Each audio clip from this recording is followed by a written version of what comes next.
Hello student, JEE advance 2026 paper first mathematics का ये question number 2 है. Let P be the point on the parabola y equal to x square such that the slope of the tangent to the parabola at point P is 4. Let Q be the point in the first quadrant lying on the circle x square plus y square equal to 2 such that the slope of the tangent to the circle at Q is -1. Let R be the point in the first quadrant lying on the ellipse x square plus 4y square equal to 8 such that the slope of the tangent to the ellipse at point R is -1 by. Then the radius of the circle passing through the points P, Q, R is. कहानी खत्म. देखिए, बड़ा interesting case है. कुछ है ही नहीं इसमें. क्या है, पैराबोला पर एक पॉइंट P दे रखा है, उसका स्लोप दे रखा है. सर्कल पर एक पॉइंट Q दे रखा है, उसका स्लोप दे रखा है. और इलिप्स पर जो है एक पॉइंट दे रखा है, उसका स्लोप दे रखा है. तो पॉइंट P, Q, R आसानी से निकल जाएंगे. तो उसका रेडियस, उससे पास होने वाला सर्कल का रेडियस निकल जाएगा, सर्कम रेडियस निकल जाएगा. तो क्या है, देखिए क्या करेंगे इसमें. सबसे पहले पॉइंट निकालते हैं. तो पहले P पॉइंट निकालते हैं. P पॉइंट के लिए क्या है, dy बाई dx कितना है इसका 2x. तो 2x कितना दे रखा है स्लोप P पॉइंट पर, 4 दे रखा है. तो that is equal to 4, x equal to 2 हो गया. x 2 हो गया तो y की वैल्यू कितनी हो गई 4. तो y कितना हो गया 2 का square in that is equal to 4.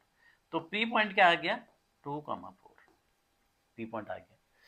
अब Q पॉइंट निकालते हैं. Q पॉइंट के लिए Q पॉइंट कहां पर है, सर्कल पर है. X square plus y square equal to 2 पर है. तो यानी इसको डिफरेंशिएट किया 2x plus 2y divide by dx that is equal to 0. तो यहां से स्लोप कितना आ जाएगा, divide by dx equal to -x by y आ जाएगा. और ये कितना दे रखा -1. तो यानी y इक्वल टू क्या हो गया, x हो गया.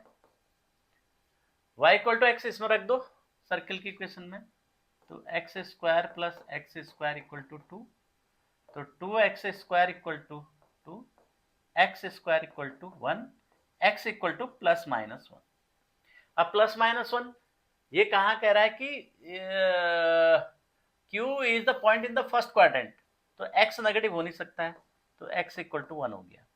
x 1 तो y भी 1 हो गया. तो क्या हो गया, Q पॉइंट 1,1 हो गया. Q पॉइंट भी निकल गया. अब R पॉइंट निकालते हैं. R पॉइंट के लिए क्या है, इलिप्स पर पॉइंट है x square plus 4y square equal to 8. तो इसको डिफरेंशिएट कर दिए 2x plus 8y divide by dx equal to 0. तो डिवाइड बाई dx कितना आ गया यहाँ से slope, that is equal to -x upon 4y. ये हो गया. x माइनस, अब x upon 4y minus slope कितना दे रखा है, -1/2 दे रखा है. -1/2 रख दिया. Minus cancel. तो यहां से कितना आ गया, x इक्वल टू कितना आया 2y. x equal to y. अब इस इलिप्स में रख दो x इक्वल टू y. तो x 4y स्क्वायर हो गया. ये 4y square plus 4y square that is equal to 8. तो y स्क्वायर इक्वल टू 1 हो गया ना. 8y square equal to 8, y square equal y equal to plus -1. अब ये भी कह रहा है कि क्या है, R is the point in the first quadrant. तो y नेगेटिव नहीं हो सकता है. y क्या होगा, +1 हो गया. y +1 होगा तो इसमें रख दीजिए. तो x square equal plus 4 equal to 8. तो एक्स स्क्वायर कितना हो गया 4. तो x equal to plus minus, क्योंकि फर्स्ट क्वाड्रेंट में रोड लाई कर रहा है तो x की वैल्यू क्या हो जाएगी +2. तो R पॉइंट कितना हो जाएगा 2,1. तो तीनों पॉइंट मिल गए. देखिए अब कहानी बड़ी इंटरेस्टिंग हो रही. P को देखिए, Q को देखिए, R को देखिए.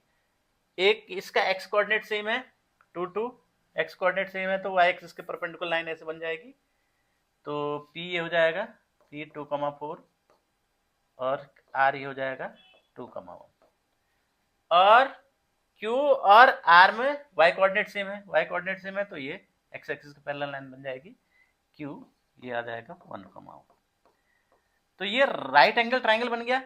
राइट एंगल ट्राइंगल का जो ये सर्कम सर्कल बनेगा, यहाँ से जो सर्कल पास होगा उसका जो है सेंटर कहाँ होगा, उसके हाइपोटेन्यूज के मिड पॉइंट पर होगा. तो इसके लंबाई हम निकालेंगे, इसका डायमीटर हो जाएगा, इसका आधा कर देंगे, रेडियस आ जाएगा. तो रेडियस कितना हो जाएगा, r radius equal to half under root कितना हो जाएगा 2 - 1, 1 का स्क्वायर 1 प्लस 4 - 1 3 का स्क्वायर 9. तो √10/2, तो इसको क्या लिख सकते हैं, √5/2। तो √5/2 इज द आंसर। तो कौन सा हो जाएगा, सी वाला इसका आंसर। कितना आसान क्वेश्चन था ये।